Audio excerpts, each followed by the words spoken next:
अजीज दोस्तों, बुजुर्गों और मेरे दीनी भाइयों, अल्लाह तबारक व तआला का फजल है, करम है कि अल्लाह तबारक व तआला ने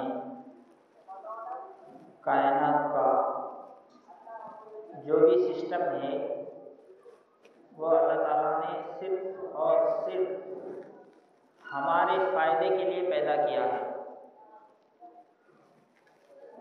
यानी कायनात के अंदर जितनी भी चीज़ों को, जितनी भी तब्दीलियों को हम अपनी आँखों से देख रहे हैं और अपनी ज़िंदगी में भी हम तब्दीलियां देख रहे हैं। यानी एक तो बाहर की तब्दीली है जो दिन की शक्ल में, जो कभी रात की शक्ल में, कभी सूरज की शक्ल में, कभी चांद की शक्ल में, कभी महीने की शक्ल में, कभी हफ्ते की शक्ल में, कभी साल की शक्ल में, कभी सितारों की शक्ल में तब्दीलियां हम देख रहे हैं। बाहर की तब्दीली को एक तब्दीली हमारे अपने अंदर की है। इंसान भी तब्दील होते रहता है, इंसान भी बदलते रहता है। पैदा हुआ, बचपन की हालत थी, कुछ समझ में नहीं आता था, अच्छा क्या है, बुरा क्या है, क्या चीज़ खाना चाहिए, क्या चीज़ नहीं खाना चाहिए, किधर जाना चाहिए, किधर नहीं जाना चाहिए, क्या चीज़ हाथ में लेना चाहिए, क्या चीज़ नहीं लेना चाहिए, क्या चीज़ पकड़ना चाहिए, क्या चीज़ नहीं पकड़ना चाहिए, कौन सा नुकसान पहुंचाने वाला है, कौन सी चीज़ फायदा पहुंचाने वाला है, ये कुछ भी मालूम नहीं था। बचपन में हमारे माँ बाप ने हमें सिखाया है कि ये चीज़ तुमको नुकसान पहुंचाता है, सांप ये नुकसान पहुंचाने वाली चीज़ है, लिहाजा तुम सांप को हाथ मत लगाना और जहां सांप दिखे उससे दूर रहना। तो जब माँ बाप उसको समझाते हैं तो बच्चा होशियार हो जाता है और मौत तक उस वसीयत को याद रखता है कि ये बहुत बुरी चीज़ है, अगर इसके करीब मैं जाऊंगा तो मुझे ढस लेगा और मैं मर जाऊंगा। माँ बाप की बात बच्चा सुनता है। माँ बाप बताते हैं कि आग के करीब ना जाना, आग में हाथ डालोगे तो तुम्हारा हाथ जल जाएगा। तो उसका नतीजा ये होता है कि आदमी कब्र के गड्ढे में पहुंचने तक आग से बचते रहता है और कभी जो है गफलत में भी आग की तरफ नहीं बढ़ता। माँ बाप समझाते हैं तो बच्चा समझता है और अच्छी बुरी चीज की पहचान करता है। बच्चा पेशाब में खेलता है, माँ बाप समझाते हैं कि बेटा ये पेशाब है, ये गंदगी है, ये अच्छी चीज़ नहीं है, ये बदबूदार चीज़ है, इसमें खेलना नहीं चाहिए। बच्चा पैखाने में हाथ मारता है और उसी को मुंह में रखता है तो माँ बाप समझाते हैं कि बेटा ये पैखाना है, ये गंदा है, ये बदबूदार है, इसको हाथ नहीं लगाना चाहिए, इससे दूर रहना चाहिए। तो बच्चा जो है बड़ा होने के बाद और बड़ी उम्र में भी पेशाब और पैखाने से बचता है और लग जाए तो फौरन धोने लगता है। तो ये तब्दीली इंसान की जिंदगी में पहले बचपन की हालत में था, उसके बाद बड़ा हो जाता है, 7 साल का हो गया, 8 साल का हो गया तो उसके अंदर समझ-बूझ आ जाती है, अच्छी बुरी चीज़ों की समझ उसके अंदर आ जाती है और पहचानने लगता है कि ये चीज़ नुकसान वाली है और ये चीज़ नफ़े वाली है। फिर उसके बाद जवानी में कदम रखता है, फिर उसके बाद शादी हो जाती है, फिर उसके बाद बच्चे हो जाते हैं, फिर आदमी रफ्ता रफ्ता जो पहली हालत थी उस हालत की तरफ लौट कर आता है। पहली हालत यानी बचपन। बचपन कैसा था? यानी बचपन की जो हालत है वो कमज़ोर हालत है।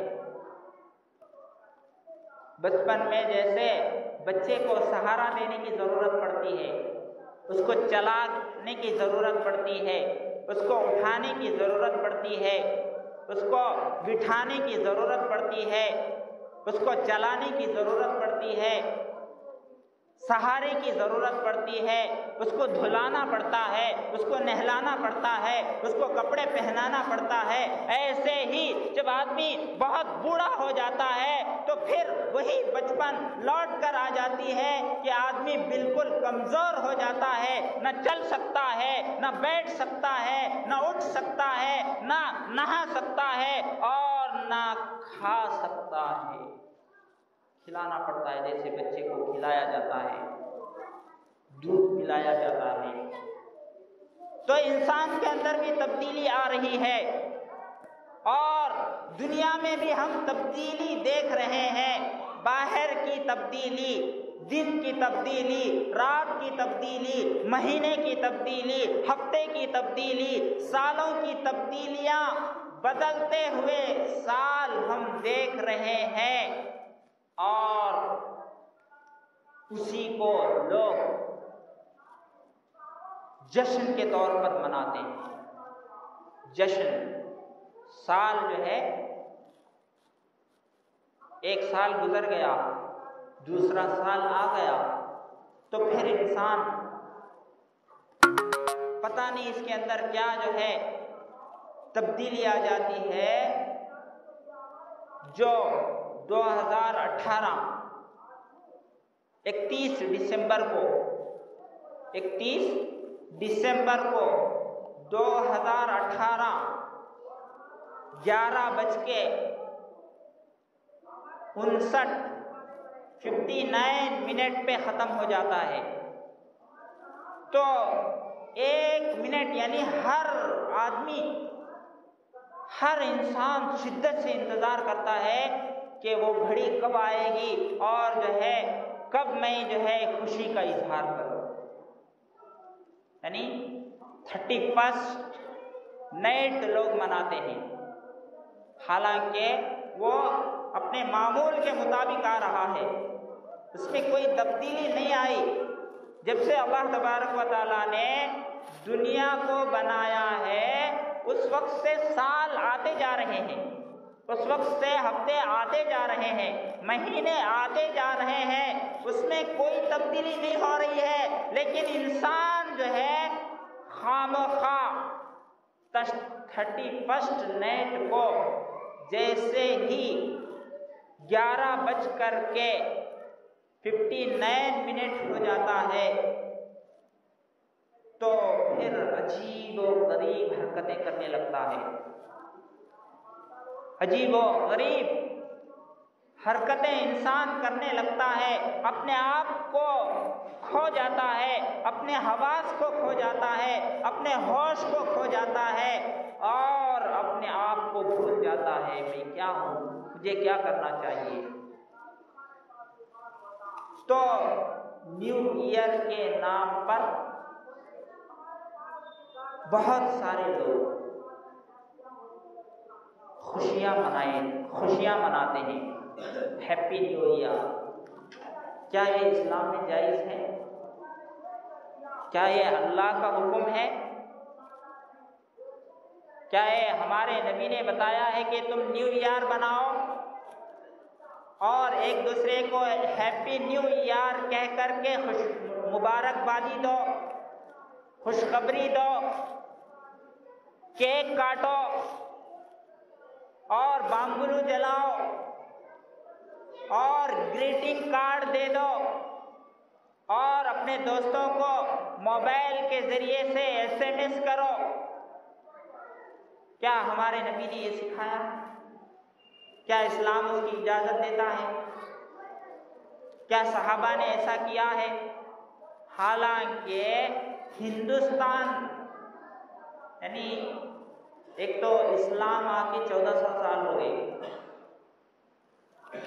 और हिंदुस्तान में इस्लाम जो है वो बाद में आया,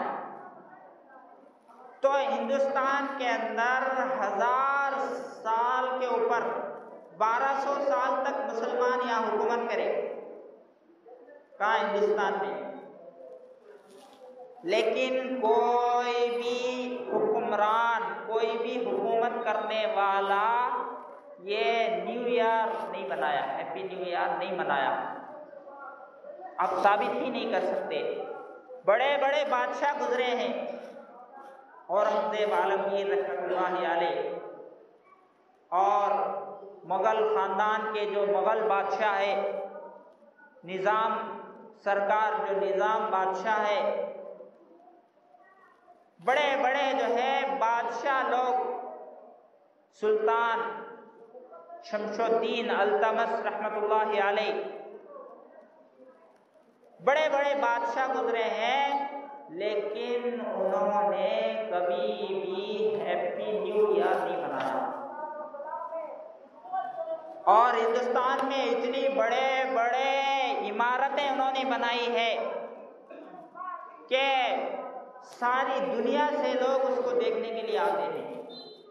यानी हिंदुस्तान के लिए एक पहचान उन्होंने वो छोड़ कर गए बादशाह लोग। जैसे लाल किला है, ताजमहल है, गोल गुंबद है, और तुम्हारे हैदराबाद में गोलकोंडा किला है, चार मीनार है, कुतुब मीनार है, और बहुत सारी चीज़ें मुसलमान बादशाह लोग निशानी के तौर पर इस मुल्क में छोड़ कर गए, लेकिन उन्होंने कभी हैप्पी न्यू ईयर नहीं मनाया।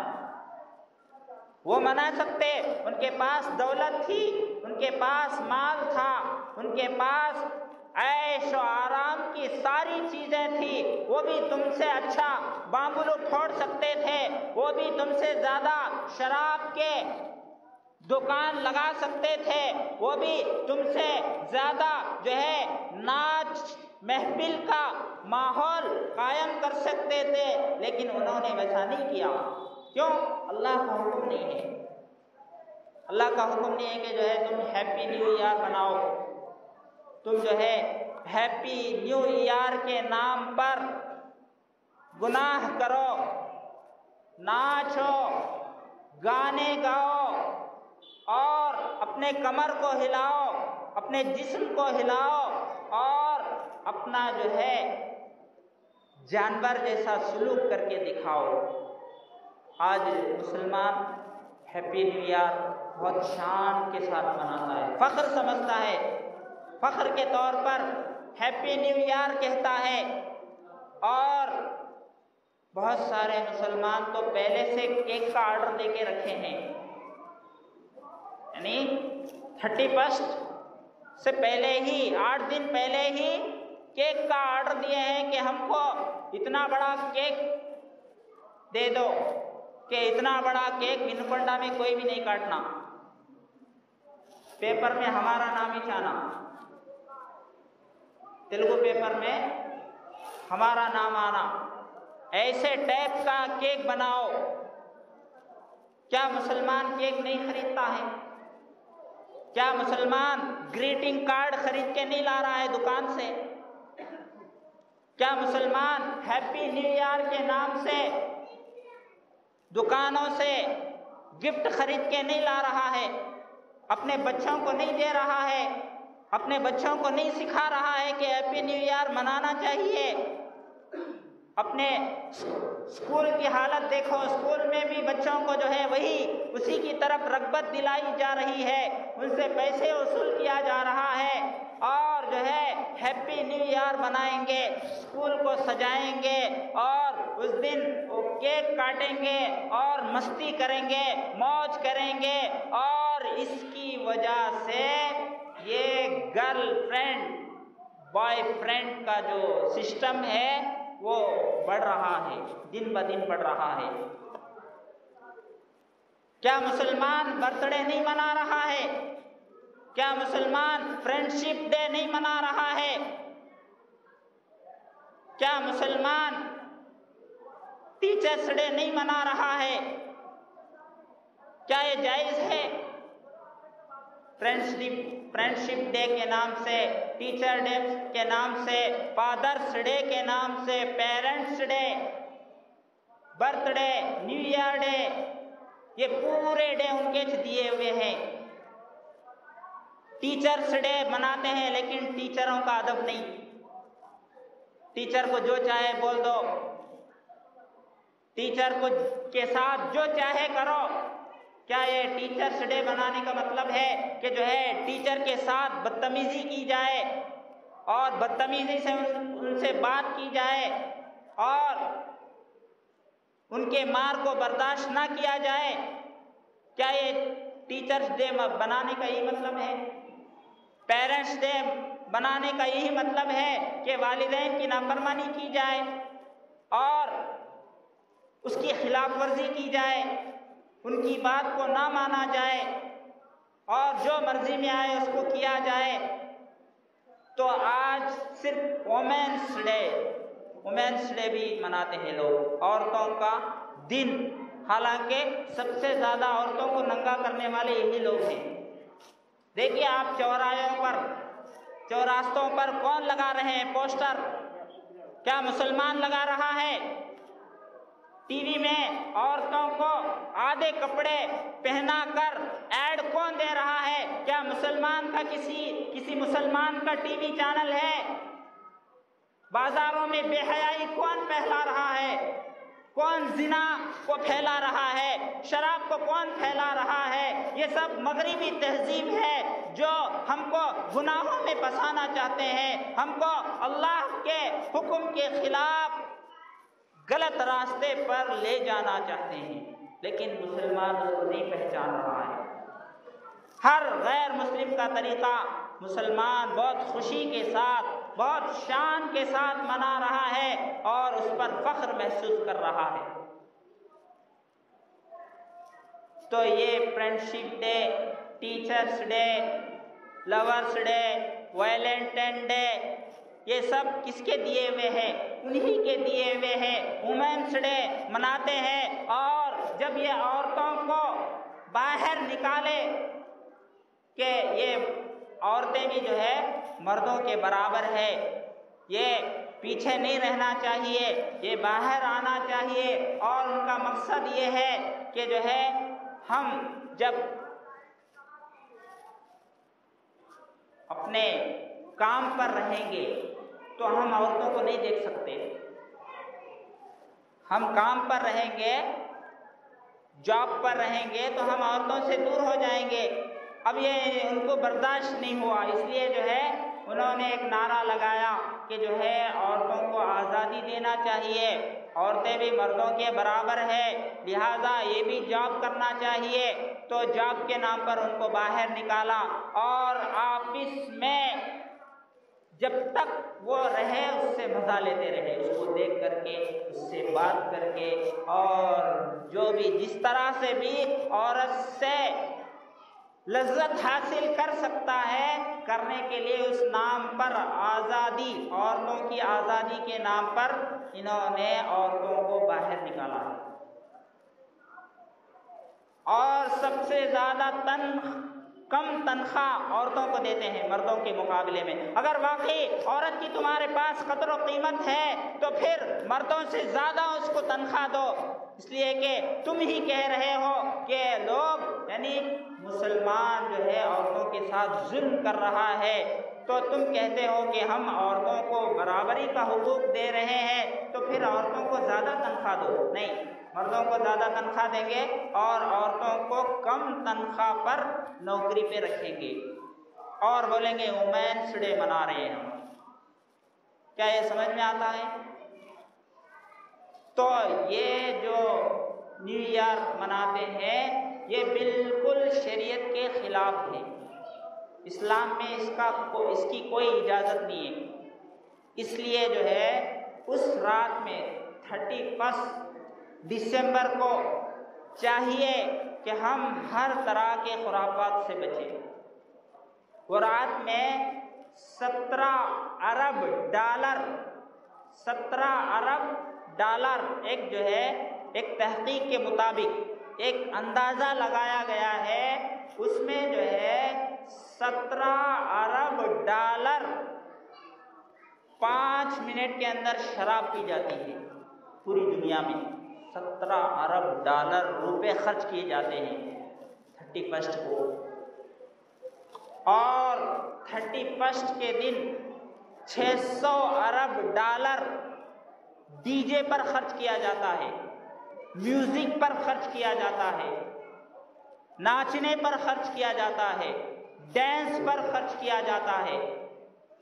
लेकिन पैसे कहाँ खर्च करना चाहिए, कहाँ लगाना चाहिए उसका एहसास नहीं है। कितने जो है वहाँ रेलवे स्टेशन के पास जाकर देखो, कितने जो है लोग तड़प रहे होते हैं और बिलख रहे होते हैं। तुम न्यू ईयर के नाम पर बाम्बुलू जलाते हो, तुम शराब पीते हो, न्यू ईयर के नाम पर जो है कार्ड बांटते हो, न्यू ईयर के नाम पर केक काटते हो, न्यू ईयर के नाम पर जिना करते हो, न्यू ईयर के नाम पर गर्लफ्रेंड के साथ घूमते हो, उनको देखो बेचारे वो एक एक को दाने के लिए तरस रहे हैं। उनके पास कपड़ा नहीं है, उनके पास सोने के लिए चादर नहीं है, उनके पास घर नहीं है, उनके पास खाना नहीं है, बिलख रहे हैं। काश उनके ऊपर वो माल खर्च किया जाता तो उनकी दुआ मिलती।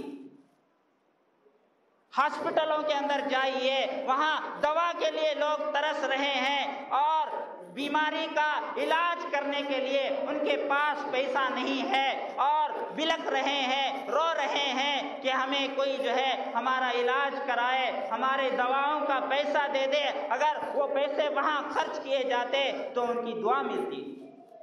वहां खर्च नहीं करेंगे, गरीबों में खर्च नहीं करेंगे, माल को उड़ाएंगे, मौज करेंगे, मस्ती करेंगे। और याद रखो अल्लाह तबारक व तआला माल दिया है, जवानी दिया है, जिंदगी दिया है तो इसके बारे में जरूर पूछेगा। आज देखो कितने मुसलमान डांस अपने शादी में डांस रख रहा है, डीजे रख रहा है, छिनालों को बुला रहा है, छिनालों के ऊपर 5-5 लाख खर्च कर रहा है। शर्म नहीं आती क्या? इसीलिए तुमको अल्लाह ने माल दिया है कि तुम जो है नौजवानों को शराब पिला करके तुम्हारे शादी में नचाओ और छिनाल को बुलाओ, गंगी नैनी जो है शादी खाने के अंदर वो तुम्हारी शादी हो और सारे मर्द और सारी औरतें जो है तुम्हारी बेहयाई को देखे और जो है वो अपने जहन में ये तसव्वुर बनाए कि हमें भी ऐसी शादी करना चाहिए। मेरे दोस्तों, इसलिए हमें चाहिए कि हम ऐसे कामों से रुक जाए जो शरीयत हमको मना करती है। ये साल यानी नया साल शुरू हो रहा है तो आदमी अपना हिसाब ले, आदमी अपना हिसाब ले कि मैं जो है गुज़िश्ता साल कितना अच्छा था, गुज़िश्ता साल मुझे क्या करना चाहिए था, क्या नहीं करना चाहिए था, गुज़िश्ता साल मैंने माँ बाप को बहुत सताया है, आइंदा साल यानी ये नया साल आ रहा है तो मैं अब से ये इरादा करूँगा कि मैं कभी माँ बाप को नहीं सताऊँगा। गुज़िश्ता साल मैं बेनमाजी था तो ये साल नया साल आ रहा है, फिर मुझे जो है आइंदा साल ज़िंदगी मिलेगी या नहीं मिलेगी, मैं आज से नमाजी बन जाऊँगा। गुज़िश्ता साल मैं झूठ बोलता था, इस साल झूठ नहीं बोलूँगा। गुज़िश्ता साल मैं शराब पीता था, इस साल मैं शराब नहीं पीऊँगा। गुज़िश्ता साल मैं गाने सुनता था, गुज़िश्ता साल मैं सिनेमा ज़्यादा देखता था, इस साल मैं सिनेमा नहीं देखूँगा। इस साल मैं गाने नहीं सुनूँगा, इस साल मैं छिनालों की महफिल में नहीं जाऊँगा, डांस की महफिल में नहीं जाऊँगा, गुनाहों की महफिल में नहीं जाऊँगा और मैं नेक बनूंगा। ये इरादा करने के लिए नया साल आता है। ये नहीं है कि जो है शराब पियो, मौज मस्ती करो और केक काटो और जो है तरह तरह के खुरापात करो और गर्लफ्रेंड को लेकर के जो है बाजार का तमाशा बन के फिरो। आज मेरे दोस्तों, मुझे बहुत अफसोस के साथ कहना पड़ता है कि हमारा लिबास गैरों जैसा, हमारा रहना गैरों जैसा, हमारा तरीक़ा, हर चीज़ गैरों जैसा हो गया है।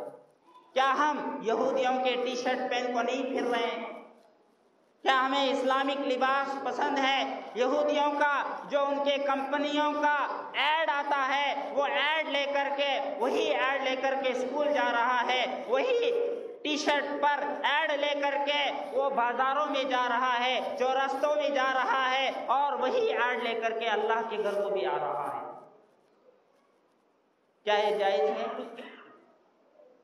और ऐसे ऐसे कपड़े यानी जीन्स पैंट ऐसा निकल गया है कि वो बिल्कुल कमर के ऊपर तक आता ही नहीं, कमर के नीचे ही रहता है। जब ये सजदे में चला जाएगा तो नीचे सरक जाएगा, तो उसका पेंदी दिखेगा, तो उसका सतर गोया के खुल जाएगा। और नमाज की हालत में जिसकी सतर खुल जाती है उसकी नमाज नहीं होती। और पैंट इतना टाइट पहनता है गोया के उसके पैरों पर कोई कवर चढ़ा दिया गया हो। क्या ये ऐसा पहनने की इजाजत है? टाइट कपड़े पहनने से इस्लाम मना करता है, जिससे तुम्हारा हर पार्ट नजर आए, तुम्हारा पीछे का हिस्सा नजर आए, सामने का हिस्सा नजर आए, तुम्हारी बॉडी नजर आए। ऐसे कपड़ा नहीं पहनना चाहिए। मर्द तो मर्द, औरतों का भी वही हाल है। औरतों के कपड़ों पर क्या बोला जाए। हम देखते हैं शादी की महफिलों में ये जो आस्तीन है कटते कटते कटते ऊपर तक आ गया है उनका, बिल्कुल जो है। और ये जो दामन है, दामन ये फुल होता था, लेकिन वो भी ऑफ आ गया है। नीचे भी खुला, ऊपर भी खुला, सिर्फ बीच का थोड़ा बाकी रह गया, वो भी शायद खत्म होने वाली है। और औरतें ऐसा बिल्कुल पतला बारीक लिबास पहन रही है कि देखने में कपड़े पहन रही है लेकिन नंगी है, यानी उसके पार्ट्स उसमें से नजर आ रहे हैं कपड़े के अंदर से। तो हमारा कल्चर, हमारा तहजीब, हमारा उठना, हमारा ओढ़ना, हमारा पहनना, हमारी शादी, सब के सब हमारे ईद जो है गैरों के तरीके पर हो रहे हैं। क्या इस्लाम यही सिखाता है?